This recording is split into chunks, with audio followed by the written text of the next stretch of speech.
I'm curious, like, what are some of the mistakes you made in hiring and some lessons learned, finding right people over the years? Yeah, we made a lot of mistakes.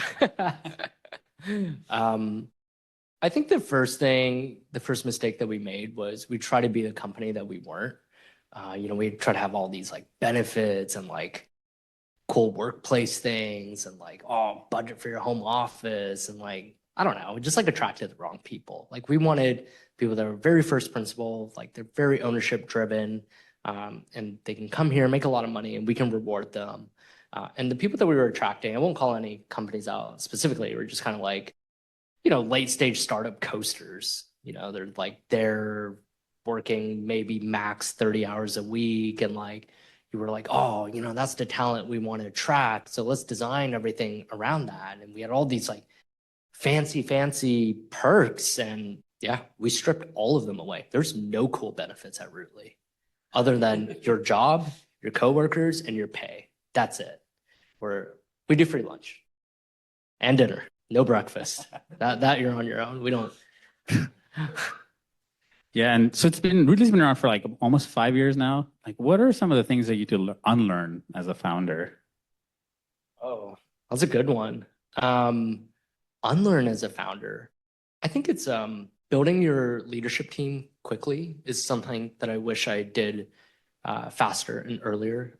Having a great leader takes a lot of time to groom and to trust and to own functions, very specifically. They have to have a very specific style that works well for you. They are ultimately as big of a culture carrier in your business as you are. And I simply cannot be there all the time. And we learned that, hey, the type of leaders that we really want are great operators. We never want to hire a leader that we do not think they can actually do the job of the IC that rolls into them. In our company, they just won't gain any respect. And we've done that before. We've made that mistake time and time again.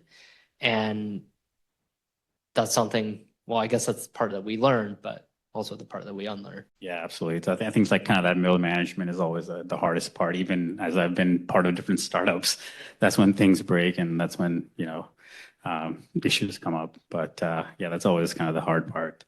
I'm curious, what metrics do you obsess over now, like, versus before? Dollars spent on lunch, try to keep that as low as possible. We obsess over that.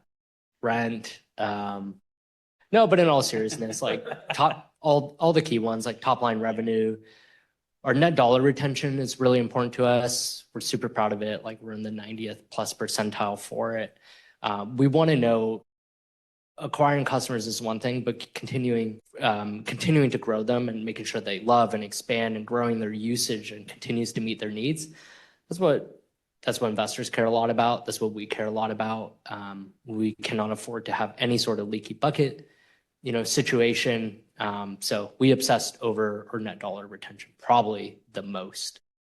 Yeah, I think like Rootly is a pretty interesting business, right? I'm assuming like on the retention side, it's much better than a lot of other SaaS companies because people have their incidents all in there. It's probably harder to migrate off of.